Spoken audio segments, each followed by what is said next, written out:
August 1796. The thunder of cannon has faded, but the fields of Lombardy are still burning.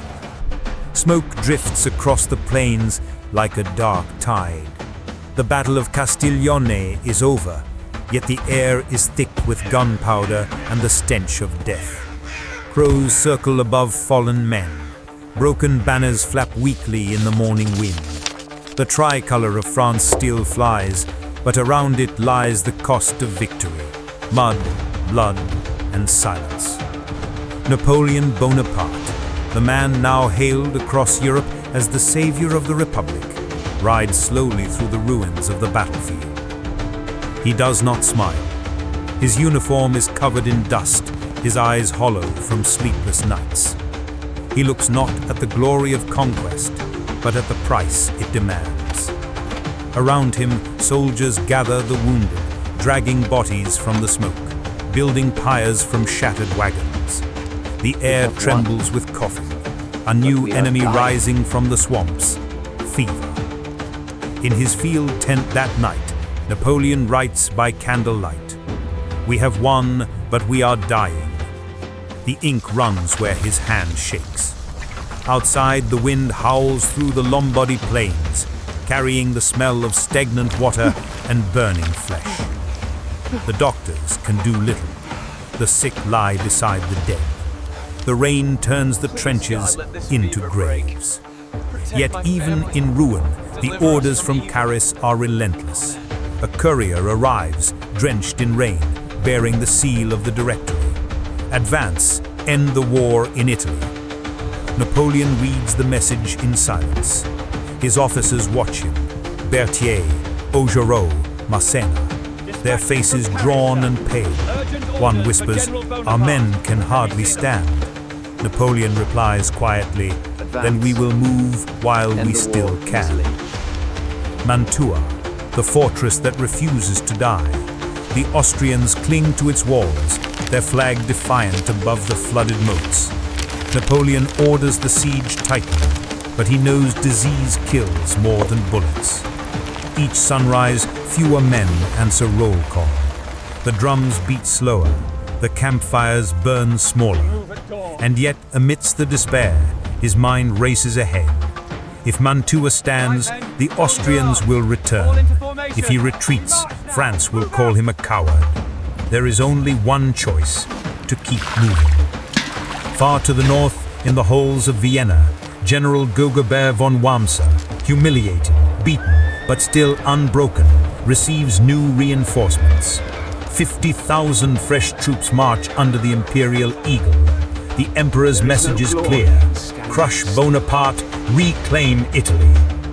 From the Alps to the Brenta River, Austrian columns begin to move. It is a new storm gathering, one that Napoleon can already feel in the restless wind blowing through his tent. Night again over Lombardy.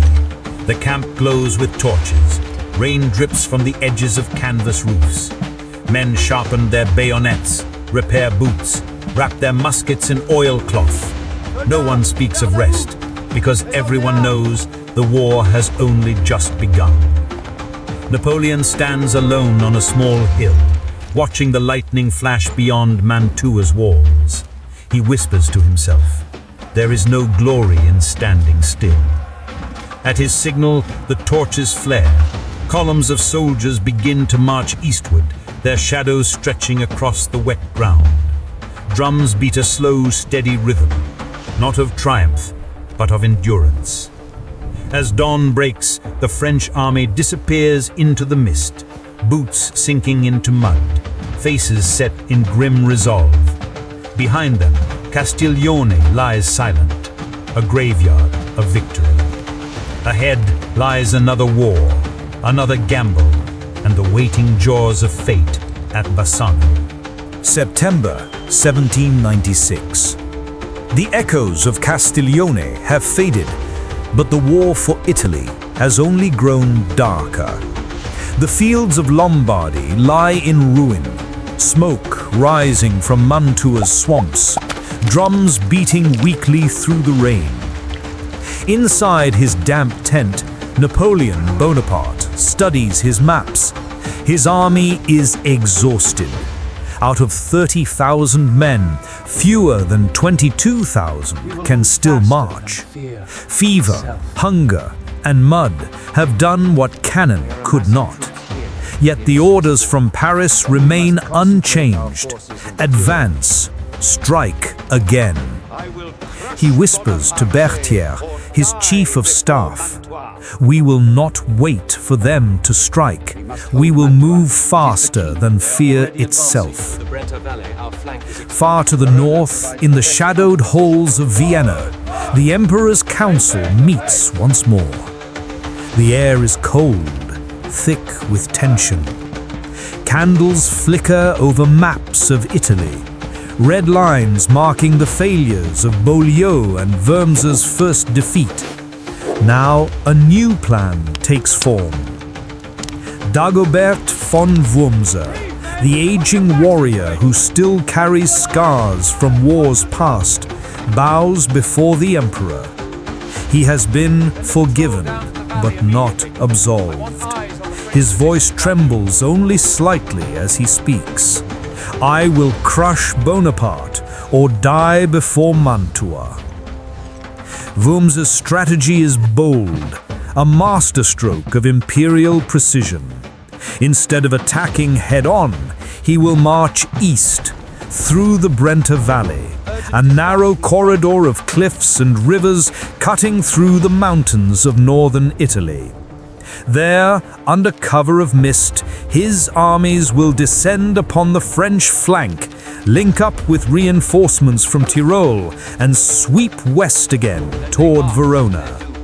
It is a plan born of logic and doomed by time. Because logic cannot outrun speed. By mid-September, Wormser's 50,000 men begin their great march. Columns of white-coated infantry stretch along the Brenta, their boots splashing through cold river water. The sound of drums echoes through the canyon walls. Smoke from campfires twists upward into the morning fog. And high above, Austrian scouts watch the winding valleys like hawks, unaware that the hunter has become the hunted. Napoleon receives word of Wormser's movement 3 days later. It is midnight. Rain lashes the walls of his tent. A drenched courier bursts in, shouting, "The Austrians have left Tyrol! They're marching east!" Napoleon rises instantly. The fire in his eyes returns.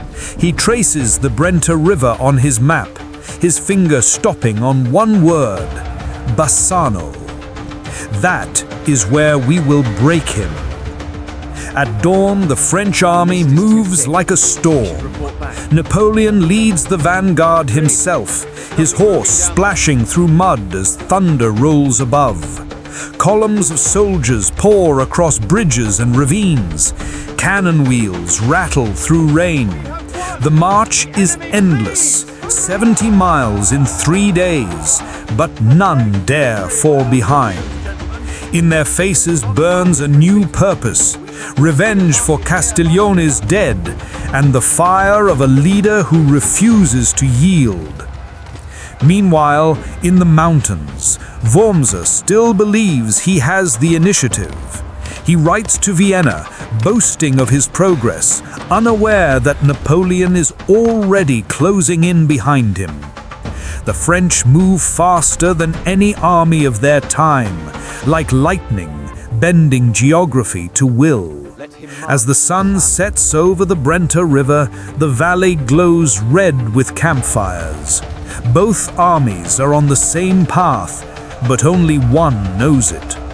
In the distance, the faint echo of cannon rolls through the gorge, like thunder warning of the storm to come. Napoleon stops on a ridge drenched in rain and looks down upon the narrow valley ahead. He whispers quietly, almost to himself, "Let him march to Bassano. I will be waiting." September 1796. Rain falls endlessly across the mountains of northern Italy. The Brenta River roars through the valley, a wild, twisting serpent of gray water and mist. It is here that Napoleon Bonaparte begins his greatest pursuit.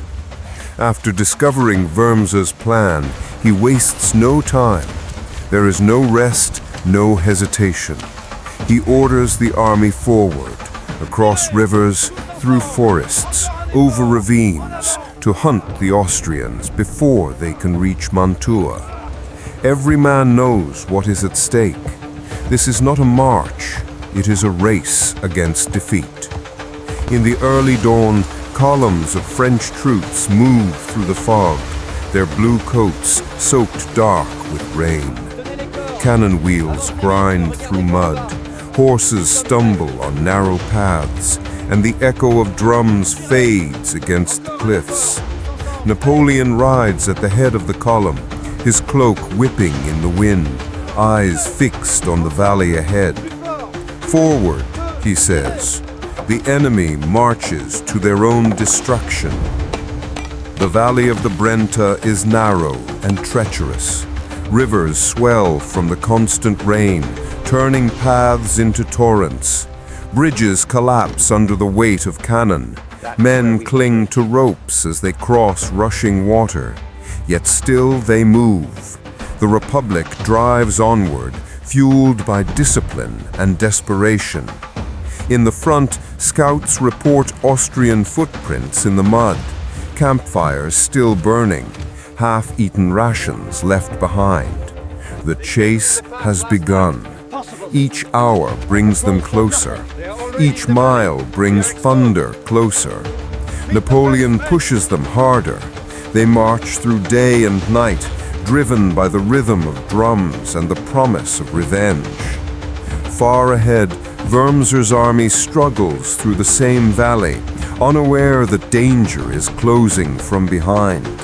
Austrian officers shout over the roar of the river. Rain batters their banners into rags. They believe they have outmaneuvered Bonaparte, that the French have fallen far behind. They are wrong. By nightfall, the French vanguard is only a few miles away. The sound of distant cannon echoes faintly through the storm. Napoleon halts his horse atop a ridge, listening. A faint glow flickers below, Austrian campfires through the fog. He turns to Berthier and whispers, "They are there, and they have no idea we are upon them." At dawn, the valley explodes with life. Trumpets blare, drums thunder. The French attack with ferocity. Columns pour from the hillsides, bayonets gleaming like lightning through the rain. Austrian pickets cry out in shock. They had no time to form ranks. The battle unfolds along the riverbanks. Gunfire echoes between cliffs. Smoke fills the valley until even the mountains disappear. The Brenta, once roaring with rain, now runs red with blood. Amid the chaos, Napoleon rides along the line, shouting orders. He moves faster than the storm, his voice cutting through the gunfire. He sees the moment and strikes.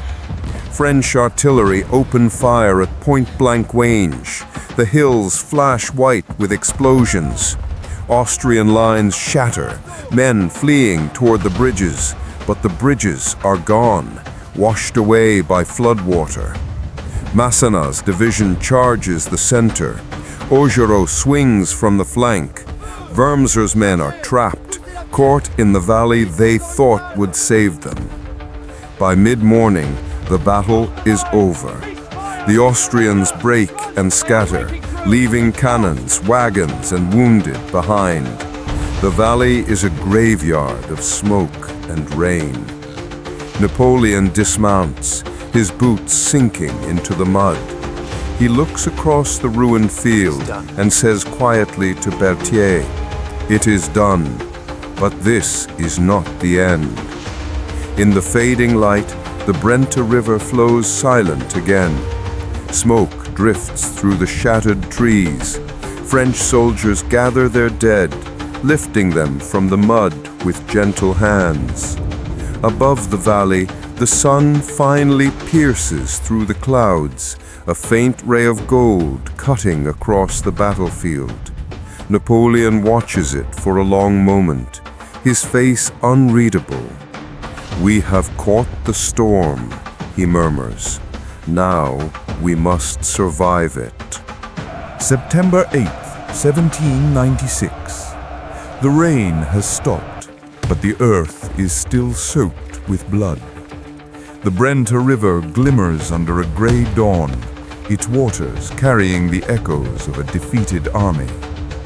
Ahead of the French columns lies Bassano del Grappa, a quiet Italian town soon to be swallowed by fire.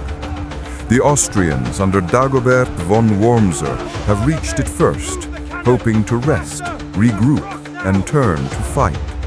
But Napoleon Bonaparte is already on his heels. For 5 days, the French have marched through mud and storm, crossing rivers without bridges, sleeping in the rain, eating whatever they could carry. Their uniforms are torn, their boots filled with water, but their spirits burn brighter than ever. Napoleon rides at the head of his army. His voice carries over the wind. "They are tired, we are not.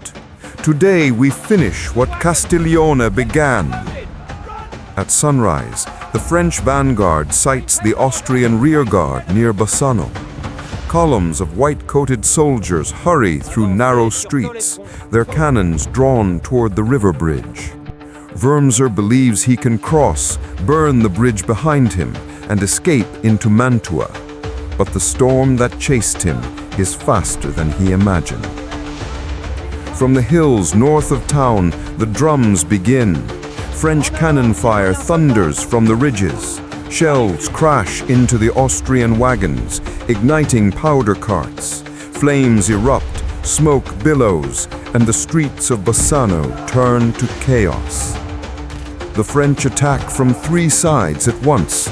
Massena strikes from the north, Augereau from the west, and Napoleon himself leads the center. Through smoke and screaming, the tricolor flag surges forward. The battle rages in the heart of the town. Church bells ring as cannonballs tear through stone walls. Windows shatter, roofs collapse. Soldiers fight hand to hand in the narrow alleys. Bayonets flash like lightning through the smoke. Napoleon's voice cuts through the roar. "Forward! Push them to the river!" At the Brenta Bridge, the Austrians make their final stand.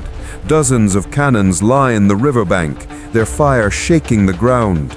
But the French press closer, crawling through smoke, firing from doorways, charging with fixed bayonets.